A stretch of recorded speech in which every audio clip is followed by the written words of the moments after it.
And maybe our background music will. There we go. Hello, everyone, and welcome to today's episode of Brewed for Business, a traveling podcast. Today we are in Dark Heart Coffee Shop down in Loveland. It's near downtown, right? I think I just kind of like skirted around it. Yeah. Super cute coffee shop, great coffee, and really cool background music if you can hear it. Hopefully you guys can hear us clearly. I'm so excited for you guys to meet my guest today, Kaeley Chapel, and we're going to be getting into her business, what she does, and more about her. Before we get started, like the smallest cheers.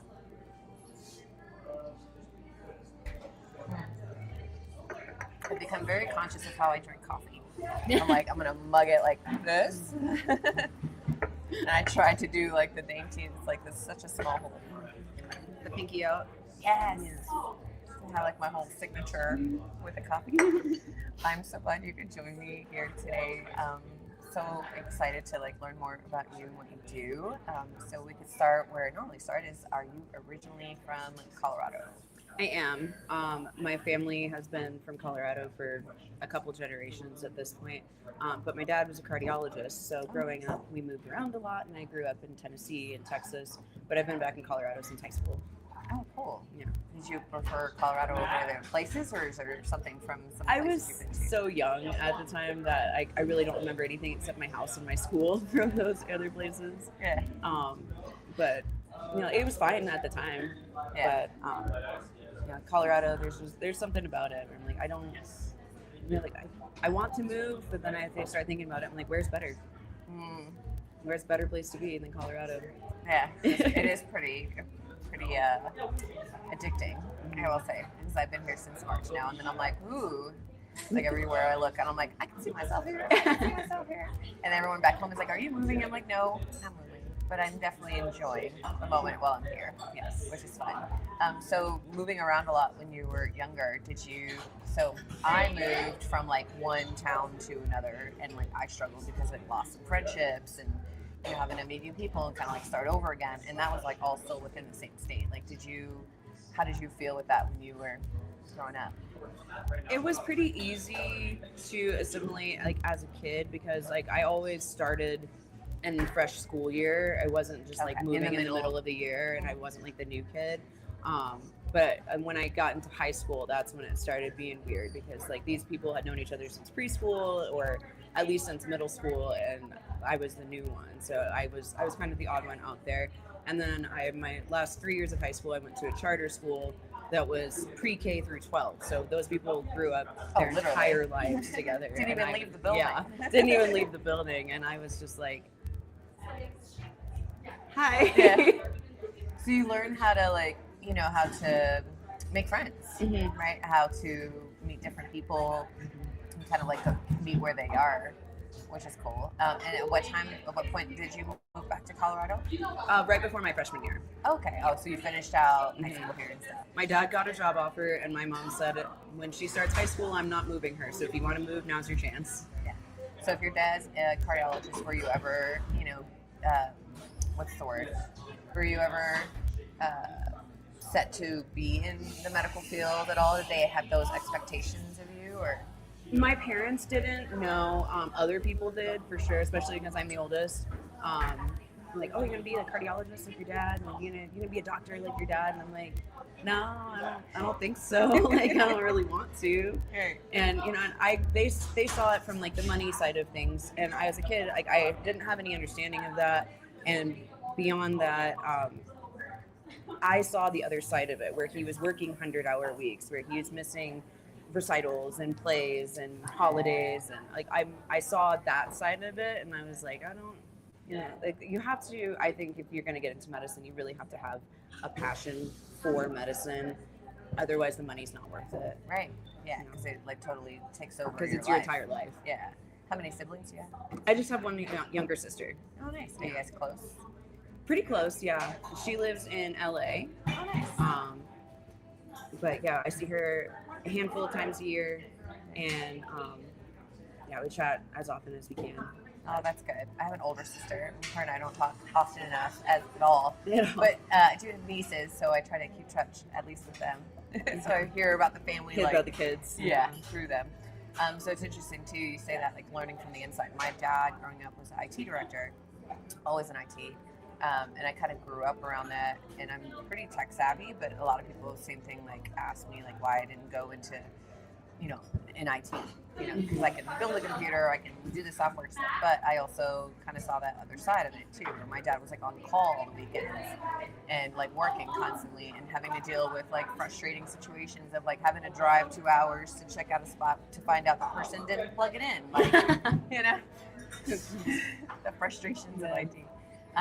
So I never even considered doing it for field, but same thing, like, he every once in a while he'll remind me like you should have. He'll have me like being tech support for a client and be like, oh, you see, you went in the wrong field. And I'm like, I get it. Financially might be a little better, but I don't know that I want those late hours and the stress of it. And the being on call and you can't plan anything. Yeah, it's definitely tough. So you currently own a salon, a hair salon. Before you give us a little bit more details about that, like how did you get into that world? How did that start? Let's see. I got out of high school and went to college because that's what you do is you go to college, and quickly found out that like I had no reason to be there. I wasn't working toward anything. I was just there because I was told that's what I had to do next. Failed out a couple times.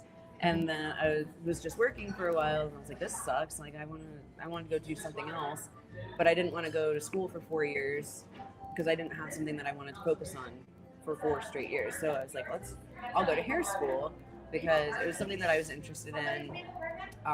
Mostly because when I was younger, I wasn't allowed to express myself with like hair color or like I had some freedom over my image, but not like I wanted. And I was like, well, if I go to hair school, then I can look like this. And that's what I wanted. Yeah. So I went to hair school and actually finished it, surprisingly. That's awesome. Because you loved it, though. Mm-hmm. Yeah. It makes a difference. Yeah. And then I started in regular salon world and quickly found that wasn't for me. I didn't want to do gray coverage and highlights all day. Look at me, my gray, speaking of. And so I had something of a natural talent for barbering. And so I did that for like 5 years. And then I started playing around with dreadlocks and dreadlock extensions. And it didn't take very long before people started asking me if I could do it for them. And I was like, I guess I can try. And I went to YouTube University and had my first couple of clients. I was like, I don't really know what I'm doing, but if you want, I'll do it real cheap. Mm-hmm. And it expanded from there, and I fell in love with it. And then I started doing my own thing on the side, and then COVID happened, and I connected with a salon in Denver that has the same name, Little Birds Salon. And I was working there and like kind of splitting my time. And after a while, I was like, I can't do this time splitting anymore. So can I just bring Little Birds up north? And that's what I did. So you lived in this area. Mm-hmm. So for anyone that doesn't know, like Denver is about an hour and a half. Hour and a half, depending on where you're coming from. Mm-hmm. Right. So you were doing that. Yep. Every day. 4 days a week. Yeah. Yeah, that's not fun. It wasn't. And there's not a whole lot of ways to get south from here, I have learned. So everyone is They're on all the same terrible. road. They're all terrible all ways. At the same time. So you started out in those salons. When you went to school for hair, like what did you have like a goal of like what you wanted to work with, or you were just thinking, styling? I wanted to do color, like more specifically vivid color. Yeah. That's what I wanted. But you have to like turn your head to the side. So I don't know if you guys could see like the colors. She's got like purples and greens and all things. I love it. It kind of reminds me of my purse. I don't have my purse near me, but like it kind of like has like the iridescent colors and stuff. Oh, there you go. Yeah. Same color. I love it. That's awesome. So do you change your color often? I just recently started doing the rainbows. I had black hair for the longest. And because this used to be in locks, and I just recently brushed it out. So I was like trying to get black out of my locks without frying them off was not going to be a thing. So I just kept it black forever. And I was like, now I have hair. Let's play with it. Right. Oh, that's awesome. So I dabbled with color when I was in high school. And so I've always had like darker eyebrows and like blondish. My hair used to be a little lighter than this. And so I thought it was a great idea to go to the drugstore and get a box of box dye for black hair. So I did not read the instructions, and it wasn't black. It was like midnight blue. Oh no. And it was permanent. And so I thought it looked great. Family was not a fan. They were not impressed. Not at all. And so I had a family friend that was like determined. She's like, we're going to get your hair color back to where it was. Mistake number 2, we went back to the drugstore to find like a color stripper, I think that's what it was called. And did it. Like now I've seen, all sorts of like tutorials and stuff like what to do. And I haven't colored my hair really since, but we used like, we wrapped it and then put it up, and it had like in a plastic bag. So when it got done, I ended up with like bleach blonde roots and like bright orange and then black tips, and I had like spots in my hair. This is terrible. I feel like it's a rite of passage. You just have to have a bad hair color at least once in your life. Right. And then to go to the professionals to do it the right way. But yeah, so we ended up like going through this whole phase, and I ended up, the final color was like this bright orange that I had throughout like senior year in high school. Like that was the only way to keep it one color. So I have been a little scared of color. That's fair. Since. But for those of us like for people like me that don't color often, like what are the kind of the things so that you want people to know, like to come to a salon, and like why a professional should do it, other than all of the reasons that I just shared? I'll give you a little story time. So when I started doing dreadlocks, and more specifically the extensions, I hadn't really gotten into natural dreadlocks yet. I had a client that I cut her hair, and she was married to another woman, and the woman had really, really, really long hair. And so she came in with her wife one day to ask me about dreadlock extensions. So I'm kind of like going through it and like blah, blah, blah, blah, blah. And the wife whose hair I did cut, and she had really short hair, the one I did cut, she looked at me and she was like, so any Joe Schmo can just do this? And I was like, yeah, but you're paying me, so you don't have to spend 7 hours doing it yourself. Good point. Yeah. So I think, not that it's difficult to do correctly, but it's really easy to do it wrong, and you don't have that like the knowledge to troubleshoot along the way. Yes. So I think that and saving time is the main benefit in going to a professional. Yeah, someone who knows what they're doing. So when you started doing the locks, were you doing that on the side, like from the salon, or were people coming to see you in the salon? I was working in a salon, so I just kind of started advertising for those services and expanded from there. Yeah, because it's not a huge, it's a very big skill, but I mean, it's not very like it's more niche. Right. Not too many people can do it, or not just anyone can do it. I was working at a salon at the time that was in a tiny little town on the Eastern Plains, like 2 hours from here. So these people are like, you do what? But then they saw it and they were like, oh, that's kind of cool. I could do that. And I'm like, yeah, come on in. Right? Yeah. That's awesome. How did you get into it for yourself? Is it just something like you saw or you tried, or? I started wearing the braid-in temporary dreadlocks as a way to change up my color without having to fry my hair off. And that way my favorite set was bright green, like so bright green it hurt to look at it, and it went into black at the root, and I wore that set for like 6 months, just back to back to back. And so it was a fun way to experiment with colors that I couldn't get either through hair color or would not be possible on my own head, just because of how many layers of black I have on my head. Right.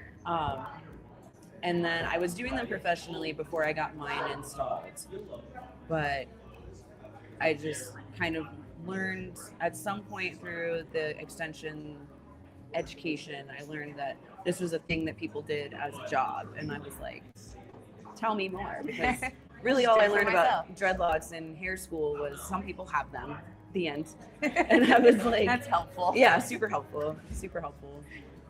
And it depends on where you are, but like in Colorado specifically, you don't have to have a license to do dreadlocks. It's not part of the curriculum for hair school. So a lot of the education is just kind of fucking around and finding out. Sorry, can I You're swear? fine. It's our show. It's fine. Okay.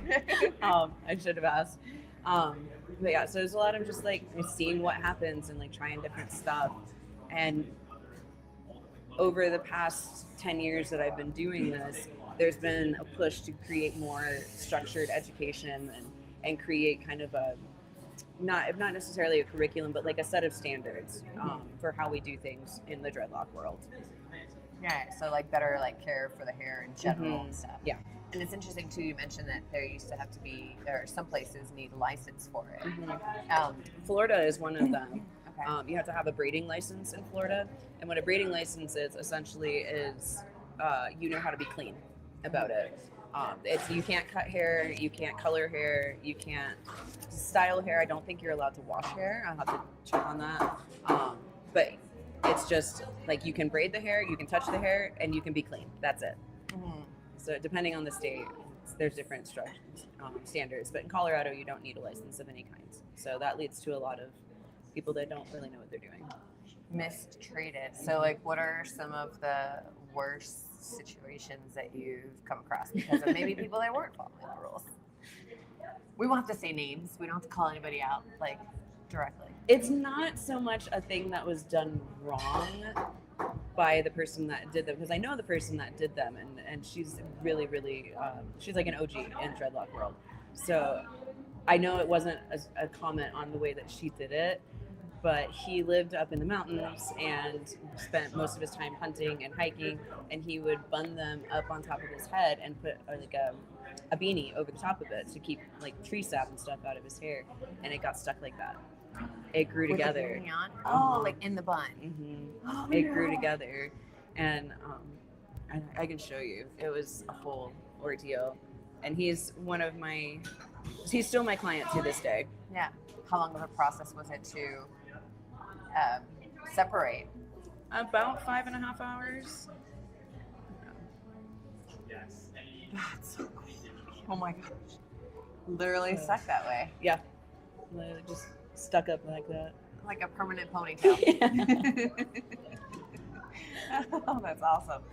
So I know that wasn't a comment on what happened in the appointment. That was just Care him is neglecting also it. important. Yes. Yes. Which is more often what I see with dreadlock clients.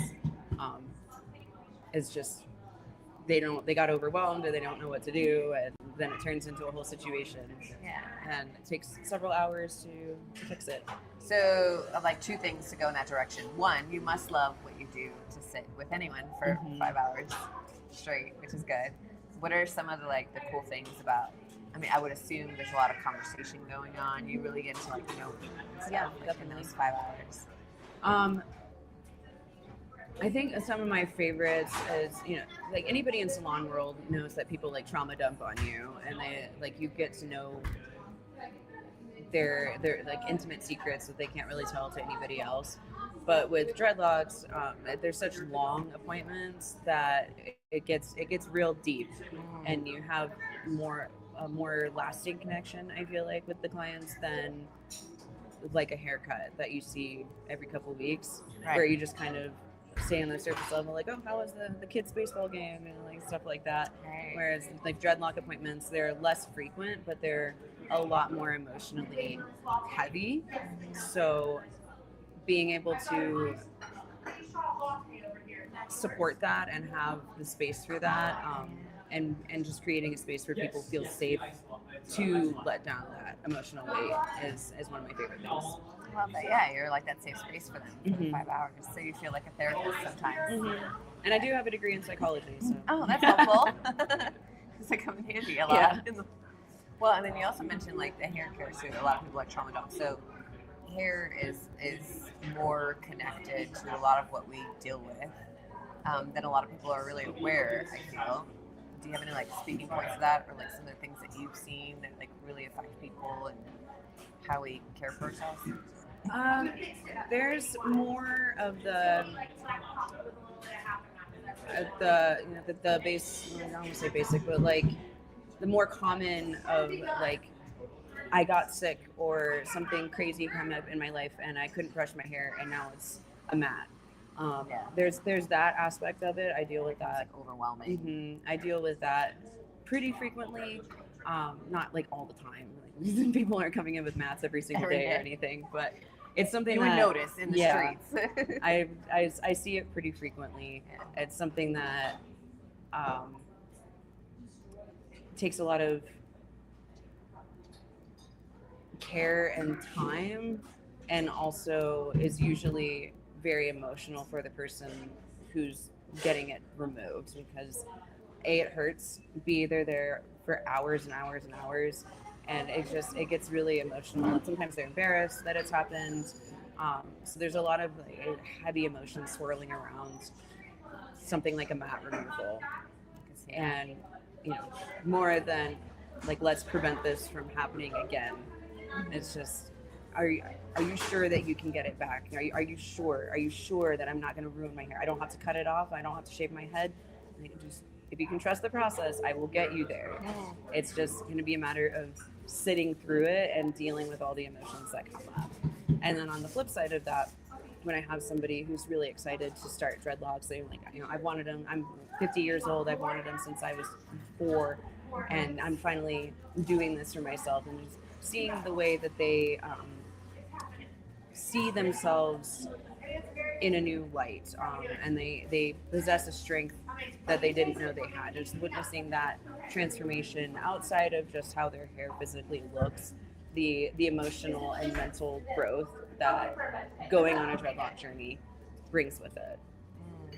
That's so true. I mean, I can see that too, and I'm sure in the extension world too, like, because we are so connected to our hair, like, so when it starts to like thin and stuff, especially if you're getting older, and then being able to do the extensions and to like fill it a little, right? Mm-hmm. Like, and I've seen a lot of like transformational like videos on social, where people, like, you could just see like their face completely change when they see themselves, like in this, what they envision, but what they just can't seem to like accomplish. I mean, us fine hair girls, I'm lucky and mine curls. Yeah.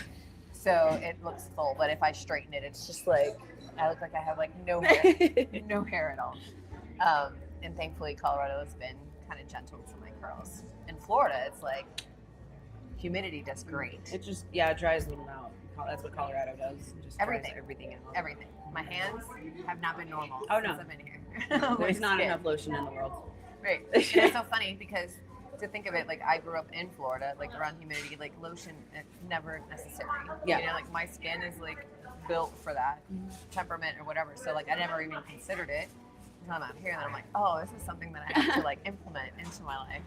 43 years later, never had to happen before. Anyway, so hair care is the same thing. So in the work that you do, obviously, like, beautiful, like being able to connect with those people and like really truly give them that space to like really come out of their shell. Do you cover a lot of like education on like how to care for it and like moving forward, like how they can maintain it like around their schedule? Not necessarily their schedule, like their capacity. Yeah. And I always tell them, if it gets to a point where you just can't handle it, like, come in, we can take care of it. It's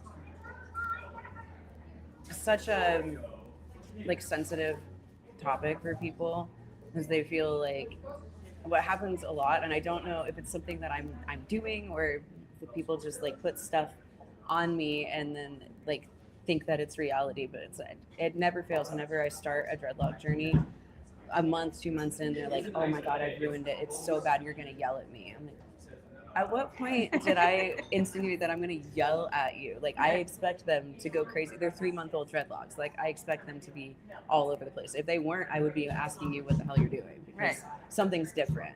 And that I'm expecting chaos. And as long as it's somewhat organized and separated chaos, we're good. Yeah. As long as it's clean and separated, that's all I care about. Yeah. Like, anything else I can work on in the salon. Anything else that you want to do at home, I can give you little tips and tricks for that, but you don't have to. You know, a lot of it can be done in the salon as long as it's clean and separated. Right. And so when people get dreadlocks, like, what are their there are reasons for it, like most of the time? Is it because of like, you know, fullness or kind of like to test different hairstyles and things like that you mentioned before? It's about as varied as why people get tattoos. um, and some people, it's something that they've always wanted. They've always connected with it ever since they were young. Sometimes they saw it on one person when they were a kid, and it's been in their head ever since. Sometimes it's like a reclamation of self after leaving a bad situation or getting away from a bad relationship or something like that. There's like a celebration of self after getting over an illness. Or like to mark a new chapter from like moving or starting a new job, something like that. The reasons are as endless as. Yeah, I love that you're part of all of those celebrations, though. Yeah, like they come into like, and you probably never know what to expect when the person comes in the door until they get in your chair and then they start telling you the story. Yeah, it could go from, you know, terrible breakup and we're making a change to like exciting and we're, you know, evolving and we're moving and new chapter of life and all of that in between. You should write a book of like all the stories. All the stories from people. Wow. Yeah, like stories from the chair. Yeah. That'd be a cool series. Just because I think that's like special. Like, because I know, number one, I'm a talker. Podcast, you know, people that don't talk usually podcast. But everywhere I go, like I always like chat people up. So I'm usually the one doing the questions, and I'll ask people like where they're from, and I get them talking. Like even like if I'm in a salon chair, then I'm usually getting like the hairstylist to, you know, start a conversation and open up. But it's beautiful to have that the other side of it, where it's like you get to interview people all day long, basically. Yeah. And they talk as little or as much as they want to. Have you ever had someone that came into the chair and just was like not a talker and just sat for a couple hours? Yeah, and I can usually tell, like my rule of thumb is I'll ask them 3 questions, and if I get no answer or minimal answer, I'm just like, okay, we're just not gonna. We're gonna turn on the music We're just gonna work. That's Zen. what we're gonna do. Yeah. That's gotta be a longer appointment, but at least it allows you to focus on what you're doing. So now you've been in this world for about 10 years. How long have you owned your salon now? 3 years altogether, but 2 years in this new bigger space where I have room for more of a staff. We even have a tattoo shop inside, Toy Pony Tattoo. Awesome. And you get a tattoo and your hair done. Yeah. She has a private studio up in the front of it's an old house. So there's what was once, I think, an enclosed porch that they turned into rooms. And so she has one of those rooms, and she works all the time. Yeah, that's cool. But I like that. You can get a tattoo while you wait. Yeah. Depending on schedule, of course. She's very busy, so don't plan on walking in and getting a tattoo. Yeah. I guess not. Yeah. How was the evolution for you, like from having your own space to hiring staff? You know, as a business owner, how has that journey been for you? It's been different than, because it's just been me and my assistant for 5 years. And I expected a lot more drama, I think. A lot more like putting out fires and, you know, like this person said that and I saw this happen, and like I expected a lot more of that. And I don't know if I've just gotten really lucky and everyone I've hired has been awesome, or if there's just like it's just not drama isn't as forefront as I expected it to be. Like That's being good. in charge of people. I would say, I mean, just from having met you this short period of time, like you attract your tribe, right? Like, and I'm a big believer of that in general. Like the right people will align with you, and that's part of why I do this, right? So people get a chance to actually get to know who you are, Kaeley. Like not just, hey, I own a salon, but like what you think of and like what you go through and like why you got into what you do, right? And I think the more of that you put yourself out there, like the more like-minded people do, you know, it's like a magnet. More people like are drawn to you. So I had a client say that recently, that she was looking at a few different places and settled on us because she liked my online presence and how authentic I was. Yeah. I'm glad it's reading as authentic because I never know. Listen, with an AI world, like the more genuine you can be, like more real. And again, everyone, like there's an audience for everyone, right? I tell my clients that all the time. And if you want to just work with the kind of people that you'll align with, you just got to put yourself out there in whatever capacity, right? So you said that you also, I mean, obviously you have a tattoo shop in your salon, so you also travel for tattoo conventions, right? So how did you get involved in that, and what's involved in the conventions? So I am a suspension performer for the tattoo conventions, and it's a huge show. I think there's like 32 shows this year, all in different cities, and so I go to as many as I can, and I will perform whatever suspension I feel like performing. But I got into it because of Brittany, Toy Pony Tattoo. She was doing her first convention a couple years ago in Denver. And so I went to support her, and she was like super busy all day. And I was like, well, I don't want to sit here and watch you tattoo all day. That's weird. Right. So I'm going to figure out something to do with myself. And I found the suspension team, and I just never left. And yeah, I did 5 shows last year, and I'm on track to do 16 or 17 this year. That's awesome. Yeah.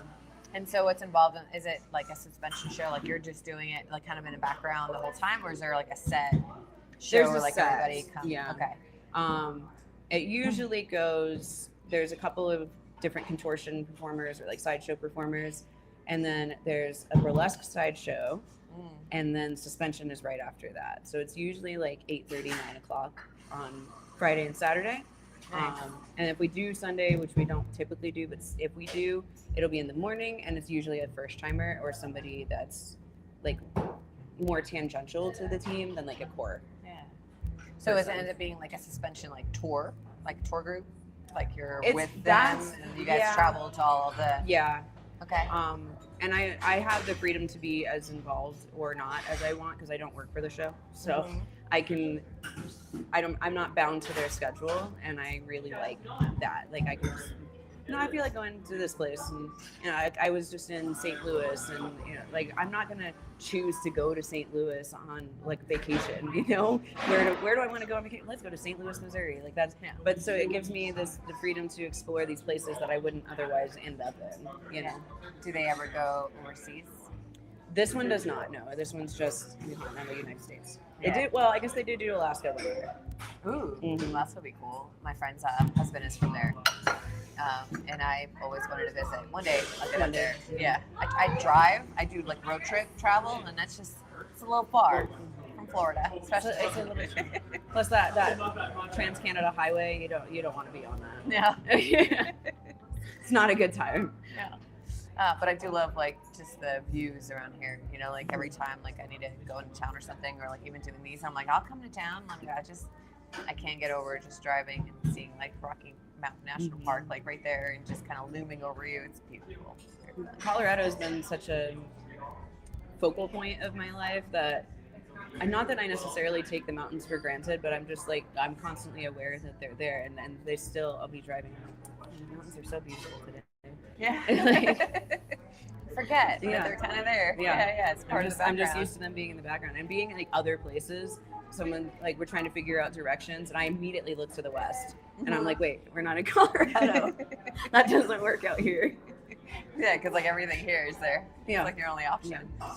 It's interesting because my friend is big into like wildlife and stuff. So like we'll be driving along and she'll point out wildlife all the time, like along the range. And I'm like, I didn't see it, but I'm looking at like the scenery. I'm looking at, because in Florida, obviously very flat. So I mean, the ocean is beautiful. Yeah, I love unless you're on it. Beach. Love a good beach. Yeah.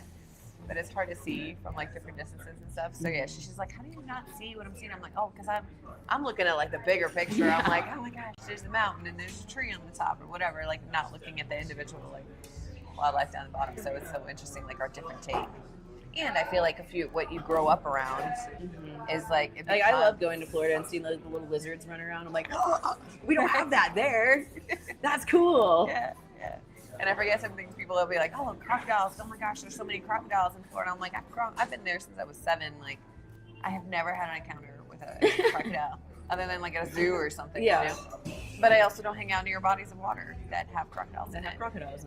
But I didn't realize like how widely like thought that was like that or sharks in the ocean. I'm like, I grew up in the beach. Like I've never seen a shark up close.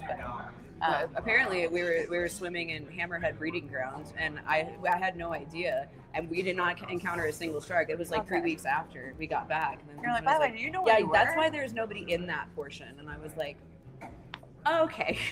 So we got really lucky then. Thankfully, no sharks were hungry that day. No sharks were hungry that day. But it's funny when people come to Denver or live Front Range, and they're like, I thought the mountains were going to be closer. I'm like, no, it looks. You have to go to the mountains. You're not just in them. You have to go to them. It's not like a whole state. It's just mountains. Right. You see them for hours and hours. Yeah. And they get bigger and bigger, but they're not any closer. Yeah. Yeah. That is a little trippy with like, especially like weather and stuff around here. Where I'm like looking and I'm like, ooh, there's a bad storm coming. I'm like, it is nowhere. It's nowhere near us. Yeah. The mountains like totally mess with like your depth perception. You feel like things are a lot closer than they like really are. And also, like storm patterns that go over the mountains are usually disrupted by the mountains. So it might just reach the mountains and not go any further. And like, disappear. Yeah. Of all the places that you've traveled to with, especially with like the tattoo show, but even when you were younger and traveling, what is your favorite place in the U.S. to travel to? In the U.S.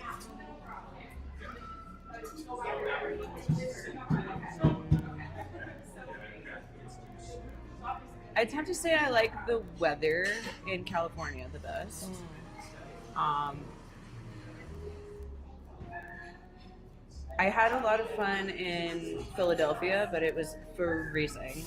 It was in the middle of January. It was a huge snowstorm.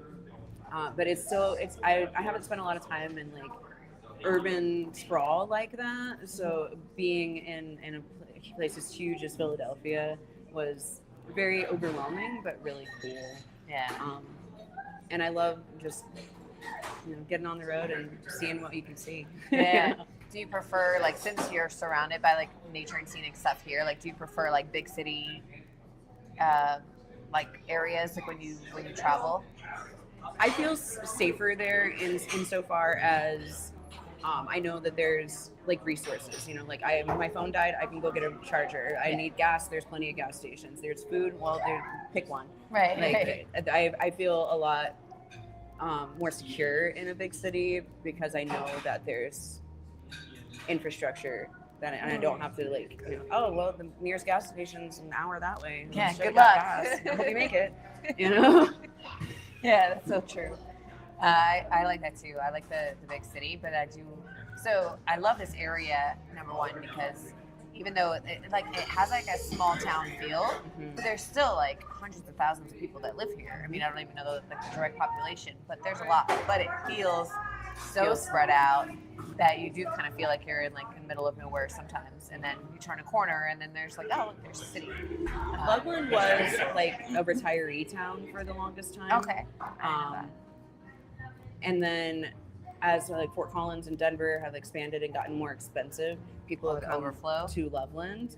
And Loveland is like 25 minutes maybe from Fort Collins. So you can get all the benefits of being in Fort Collins without paying that much. And then having the amount of people. Exactly. You can find places to park. For example. That does help. Mm-hmm. Yes, that makes it difficult sometimes. So when you started your salon and you started like bringing on people, what's like one of the core things that you decided that you wanted to inhibit, like with your salon? Like I know on your website it mentions, that you guys are like inclusive, like basically here for anyone and everyone. Mm-hmm. Is that something you instilled in like your staff too? Yes. I have worked really hard to design the branding around repelling the kind of people that I don't want, that might not be so inclusive. Like it. And without like just hitting people over the head with it, I worked really hard to create a brand that resonates with the people that I want it to, and maybe not even repel, but just it doesn't resonate with a particular crowd, and so they just naturally go somewhere else. And like everybody that I've interviewed has been really cool. Everybody I've hired has been really cool. So I think whatever I'm doing is working well. Yeah. That's awesome. I have that conversation with people all the time. I'm like, if you had to choose who you wanted to work with, like who would that be? And what would appeal to them, right? And I get a lot of, especially like people that start business owners, they're like, oh, I could sell to everyone. I'm like, yes, yeah, you can. but do you want to? Right. And I always tell them, I'm like, if you focus, and if someone that like maybe wasn't didn't align with like what your values were, like, and if they still wanted to get, something done by you, like they could still come in and like you still help them, right? Yeah. So it doesn't totally like turn them off. It just it speaks to a different crowd. Yes. And that's kind of like where we are. Like we are all tribal beings. I heard, I don't know if you know Simon Sinek. He's an author, right? He did an interview recently where he was talking about like how much we're tribal beings. Like imagine here, so we're currently in Loveland. You see a bunch of people in this coffee shop right now. We don't know who they are. We're not super interested right now, right? We haven't like said hi to anybody.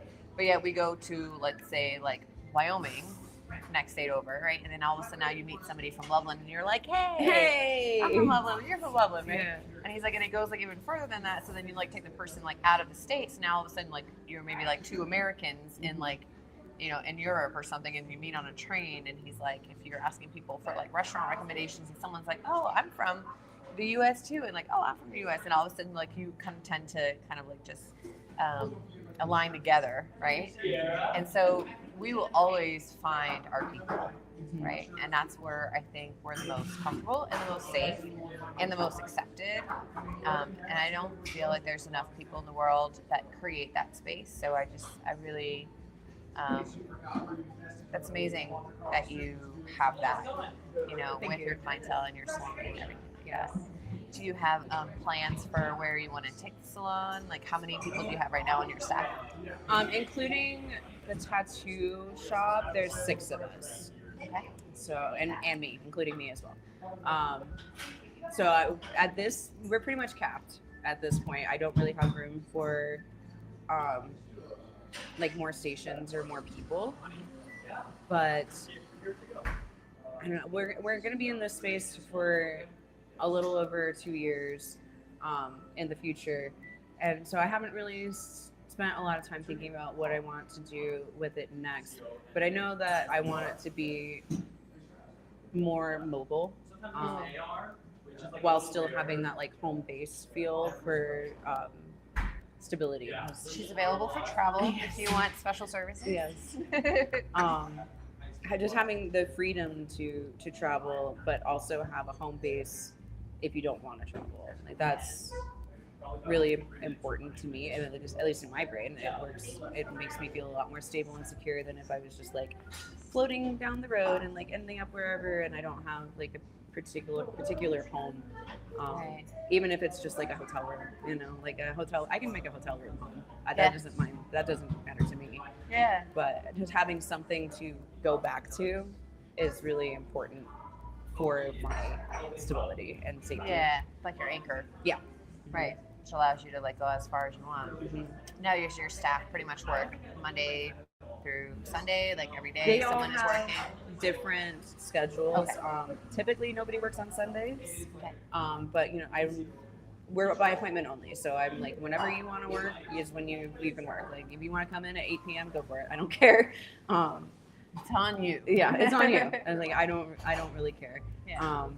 But I have it like online booking, so customers can see like everybody's schedule and pick what the times that work for them. And then it just kind of, I like not having to micromanage people in that way. Like I don't want to tell you that you should be at work. Like right. You should want to be. You should want to be at work, and I don't want to be like calling you like your customer's here. Where are you? Yeah, that's not fun for you. Yeah, that's not fun. What's the range of services that you guys offer? Pretty much full service hair. We have a little bit of waxing, but we don't have nails. We don't have makeup. And we don't really have room for those things either. I would like, I guess, one of the things I want to focus on is I would like to make the tattoo side of things more of a focus. And obviously that wouldn't be like my domain. I'm not a tattoo artist, but I would like it to be more evenly balanced between the two, rather than this is a salon with a private tattoo shop. I want it to be a blend of the two, services, but not in the way I've seen it done before, where it's just they share like a brand name and then they're completely separate otherwise. Right. I want it to be, I want it to flow. Yeah. So the tattoo clients can talk to the hair clients can talk to the tattoo artist, and then just have that open communication and that flow between the two sides. I don't want it to feel like a hard line, even though like legally, health department wise, there has to be that hard line. Yeah. I don't want it to feel like it. Right. Like we can be legal and safe without creating this like that's not my problem. I'm like, I don't do anything with that. You know? Have you worked on like your messaging between the two? That's kind of the goal for this year. I haven't really gotten to a point where I can have the freedom to focus on that. Yeah. Being a business owner is a little, time consuming. It's a little, yeah. But I will say one of the things to think of, if you haven't already done so, but like, from what I've learned from you and like what you do, it's a lot about like expressing and like being yourself and like showing up how you want to show up, right? And in the tattoo world, like there's a lot of that similarity too. Mm-hmm. So you can like combine like the message into, being able to permanently and temporarily express yourself in whatever like format that you want. Yeah. You have like the ability to do both. I want the good aspects of both. Like, people, and particularly in like high-end salons, they feel like judged or they feel out of place. They feel like going to Sephora without makeup on. You're like, oh my God, everyone's looking at me. Like, and then on the tattoo side of things, there's like feeling judged for what you want tattooed on you, or like not being tattooed enough, or like not being alternative enough, or like not in the life, Mm-hmm. So removing those negative aspects and keeping the positive, I think there's a lot of overlap there, and it makes sense to me to have that flow between the two. Absolutely. I totally agree. Yeah, it's all about being able to show up the way you are. Mm-hmm. Yeah. I worked in the equestrian industry for a very brief period of time. Well, I guess it wasn't that brief. It was 9 years. It's not really that brief. In Wellington, Florida. So it's a big area for the shows, like the hunters and jumpers, like the things you see in the Olympics, right? And it's a very like conservative industry, right? Everyone wears the same white shirt and the same khaki breeches and the whatever, like the whole thing's benign. There's a horse trainer that I met in the industry, and the guy was like tattooed, like, I think even ears, right? Like just his face was like untattooed, but like the rest of them was like tattooed from like top to bottom. And it was so interesting, number one, because he's in such this conservative world, and he's like, didn't care, right? Yeah. Awesome person. And so I started asking him questions about like his tattoos, and he does them as a collection of like when he travels. Mm-hmm. So all the places that he has been to around the world doing horse training, right? He was a very like sought after horse trainer. Okay. And so he's been to all areas of the world, right? Like down to South Americas and Europe and all of that. Very Everywhere cool. he goes into a tattoo shop, and he's like, here's your canvas, tattoo whatever you want to tattoo. And he had like amazing like pieces, because it was just like the freedom of the tattoo artist to like put whatever. And then he has like a story to tell when he talks about like, I went to Thailand and I got this like needle tattoo like done from this like tribe like tattoo guy like on this island, whatever. Like it was such a cool way to like storytell. Like I love that. I want to do that too. I have a couple tattoos. Mine are all hidden, but I definitely want to like grow that too. So I wish I had more canvas left at this point. I pretty much only have my legs. What was your very first tattoo? I was a big red rose on my left foot. On your left foot? Mm-hmm. Oh, was that painful on the foot? Oh yeah, it's amazing. I got another tattoo after that, to be honest. Girl, I'm the same. My first tattoo was like a sea dragon on my spine, because I heard the spine was like one of the most painful, and I was like, let me get the worst, and then it should be like great here on out. And it was so painful, but like the tattoo artist also was like heavy-handed, and it was like digging into me, and every time I thought like I couldn't handle it anymore, I went with a friend, and my friend was like, they were like bantering back and forth, and he would stop and be like, "What did you just say?" And I was like, "Oh, thank goodness." Like, thank you. I needed that break. And I was trying to be tough, and I didn't want to be like, "Stop, that hurts." So yeah, so I've done that, and then since then I've done one on my side too, like rib cage. Also, not a fun spot. I that spot, like right where your rib cage becomes your waist. Yeah. Could you actually just kill me instead?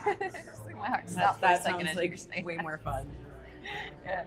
What is do you have like your tattoos, do you do for like, is it celebration, is it just things that you love, like do you have stories behind some of your tattoos? I have a few that are like really meaningful that I got. Most of them are memorial pieces. The ones that are super meaningful. Others of them are just like, I like that piece of art, put it on me. Yeah.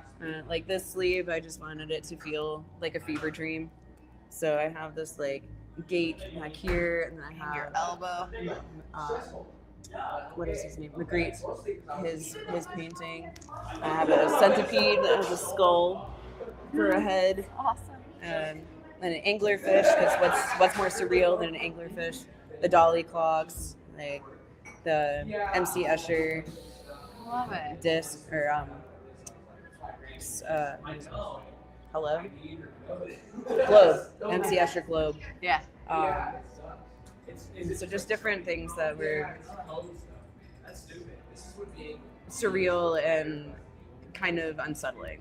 Yeah. Kind of, I feel like it's very custom too, right? So do you have do you usually come to the artist with like an idea in your mind, or do you kind of like talk things out and see, I usually have an idea of kind of the vibe that I want, if not a specific subject matter.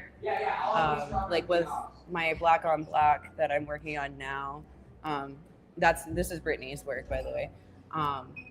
I wanted it to feel abstract black work, but creepier. Like I didn't want it to just be abstract and flowy, but I wanted to have like sharp lines and points and lots of heavy black portions where it has like scratchy texture to it. Mm-hmm. That's kind of where I wanted that to go. Yeah. So I usually don't go in with like, this is all the things I want and it has to be exactly like this. I'm just like, this is a general you go with idea. the concept. Do a thing. You're an artist. Love Be an artist. It. Yes. I'm trying to tell my son's a digital artist. I keep telling him to try to get into the tattoo world, and I'm like, because you have like blank canvas, like you can go in whatever direction, like you are creatively thinking. Yeah. Which is awesome. And I think you get better results that way if you go in with like, I drew this, I want exactly this on me. Yeah. Like, I think you're gonna have a much better outcome, and the artist is gonna have a much better time if they get to put their own spin instead on of like, it. I'm doing another one of these flames. They're artists. They're not printers, you know. Yeah, I will say my very first one was something that I picked like off the wall. But everything I've done since then has been more custom. Like either something that I've drawn and I'm like, hey, I want this tattoo, or concept, which I do love. And I love like that creative process, right? Like of seeing like, and I'm sure you probably get that with hair too. Like someone comes in and be like, I have this vision, right? Like I'm thinking this, and then you get to really like take it in a different direction based off of like the like moment. this is the steps we need to do to get there. Yeah. Do you get a lot of people that come in and be like, hey, I just want to change. I don't really know. Like, I trust you to make some, decisions as to like what direction I should go with my look. Do you get people that do that for you? Or in the salon? Not usually that open, Okay. but it's kind of like, here's what I like, here's what I don't like, do something. Yeah. It's rarely like, oh, I don't really know, just kind of, I want something different. It's usually like, I know I want dreadlocks, I know I want these colors, and I know I don't want these colors, and then kind of go from there. Or like the style or whatever. Yeah. I think it'd be so fun.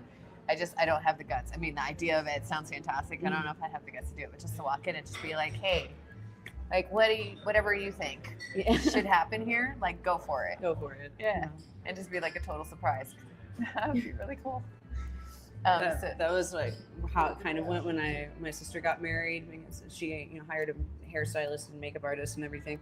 I walked in and I was like, don't worry, I'm doing my own hair, just the makeup. And I didn't really give them any parameters for the makeup. I was just like, I usually do like heavy eyeliner and a smoky eye, do something, and it was cool to see like what somebody like looks at my face and is like, this would look nice, and puts it on my face. So it was cool to see that, because like I know yeah.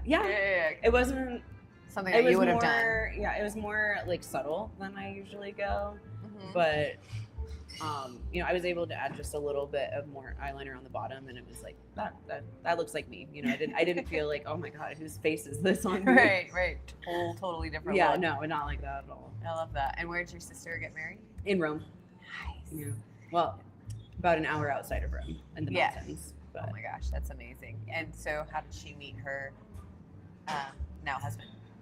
They both lived in LA, and I think they just met through mutual friends. He was doing his MBA at UCLA, and I think they met through mutual friends there. And then he's from Rome. Mm-hmm. Awesome. And I think it was 2018. She called my mom, and she was like, "He's asked me to go to Italy with him for Christmas." And they've been together. Like, say no more. Yeah. They got married in 2022. Yeah, 2022. So that's awesome. And so you get to go back. Almost 4 years. And you get to go visit Rome every once in a while. We have people there. That's awesome. I can't wait to travel. I always said Florence was my favorite Italian city. But as I've gotten to know Rome more, like I have a deep love for Rome too. Yeah, it's such a cool space. Yeah, I just admired. I live vicariously through people that travel there and share. I'm like, yes, go there so I can see what it looks like. Yeah. Take all the pictures and make sure you share them. Yes. So I know we're kind of like wrapping up the end here. Mm-hmm. So how have you found your client base? Like, what have you done? I know you mentioned, you know, like your branding and some of your content and stuff. Like, so what channels have you used, and what's worked best for you to find clients? When I first started, I was a lot of Facebook and word of mouth. Now I would say it's more Instagram for sure. There's a little bit of Google, like Google My Business, that I haven't messed with it too much in a while. But I do get a lot of people that just like Google like dreadlocks near me, and then I show up. Yeah. So as long as your profile is like set up with all your links and stuff. Yeah, it's one that I have nurtured to funnel people to me. I try and do TikTok, but I don't usually get like much traction there. I feel like TikTok doesn't know what to do with me, and they don't know like who to push me to. So I just kind of end up in the ether on TikTok. But Instagram has been really instrumental. That's awesome. And the majority of your content, do you do like pictures, videos, or a mix? Like, what kind of stuff do you put out there? I would say mostly videos, okay. Just because we all have real short attention spans, and pictures just don't grab you. That's the way that they used to. Yeah, so I try to focus on videos, but it gets to be a lot, and I get, you know, I'll do like back-to-back videos for like a couple months, and then I'm tired, and I don't touch it for like 6 months. Right. And I'm just your algorithm goes like, where'd she go? Yep. Where'd she go? And I think that's what happened with TikTok. It's like I had a couple videos that popped off, but they were very different. And so now anytime I post something, TikTok's like, now what? Now what? We'll show it to like 4 of your followers. All right. Yeah, I've still not worked through TikTok. I mean, platforms in and of themselves like are pretty like involved, you know. And so my team for years was like, you need a TikTok. I'm like, all right, fine, we'll get one. We'll get a TikTok. And so I post there too. But from what I have heard, like it's great for attention, but the conversion, unless you have like a product, if you're doing like a product, those do exceptionally well, right? Because then you're able to like pick up, touch, feel, like, look, here's my coffee mug, like this is how I made it, right? Like that's a lot more appealing and stuff. So I get for the creator side of it, but for the services, I have not seen huge, unless you're like huge content creator, you know, like people like fly out to see you and things like that. There's one that I follow, and I found her through like travel content. She was, I think she did like a tour of Europe or something. I don't remember. It was like every couple months she was like, I'm going to be staying here for a month, and now then I'm going over here for 2 months, and that's how I got started following her content. But she actually has a business where she makes rings, out of like old spoons, and she'll bend them into rings. Yes. But like her business is just exploded because of her travel content. So I'm like, if I can find that thing that like resonates with people to tattoo do the convention, conversion. suspension artist. Because that'll- that if they That'll bring them in. they connect with her because of her like authenticity and her like talking about travel. And it's fun to watch people travel, and she talks. But it's very like FaceTimey, like feeling like you're talking to a friend, and so that makes people want to buy from her business because she feels like a friend. Yeah. You know, like I think she does a great job at nurturing both sides of it instead of just being like, here's my product, buy it. Yeah. Yeah. You know, I was just saying, like, that's a lot of the things that we've noticed too, like doing content for people and for myself. Like, I've done a ton of like, hey, I want to just educate, like teach people like what I know, what I do. And like I put videos out there, I'm like, but that's not what people want to see. Mm-hmm. You know, like if I'm posting about traveling or like my friend's 4 donkeys and, you know, like that's appealing and like, and it is about like that personal connection. Because otherwise, what? Like if you Google a salon, there's like, there's thousands. Like 100 in Loveland alone. Like, Right. And so how do you choose which one that you go to? Then you start looking at reviews, and then the reviews are not always authentic, right? And so like the best way to do it is if for someone who pulls it up, and then yeah, like maybe they're like big tattoo fans, right? Whatever, and like they pull it up, and you're doing something at a tattoo convention, and then they're like, oh my gosh, there's that connection. Yep. Like that's all you really need. But yeah, I'm a big believer of that, and it's hard for a lot of businesses, you know, to marry those two of like me personally and then me my business. Yeah. But the more that you could just share about your personal life, people want to know you. They want to get to know you and how you do business, like how you think, all that stuff. There's a big push too, like you know, people don't want to be sold to. You know? Right. They want to build a connection with somebody and then support that person. Exactly. Yeah. Exactly. No one wants to be sold. No. Yeah. I was going to go in a whole other direction, and I just realized we're at an hour, so I'm going to hold my questions. But to wrap this up, 2 things. So anyone watching, if you guys have any questions, any comments, you want to make an appointment, see any of her people at the salon, website's going through at the bottom here, 3littlebirdsnorth.com. You can check it out, see their schedule, see what they can do. Just come by, check it out, or get a tattoo. You know, all of the above. If you guys have any questions also in the comments, we'll monitor, so we'll get back to you with any answers and things like that over the next couple of days if you're watching on the replay. So any final words of wisdom that you would like to leave the audience with? Big pressure.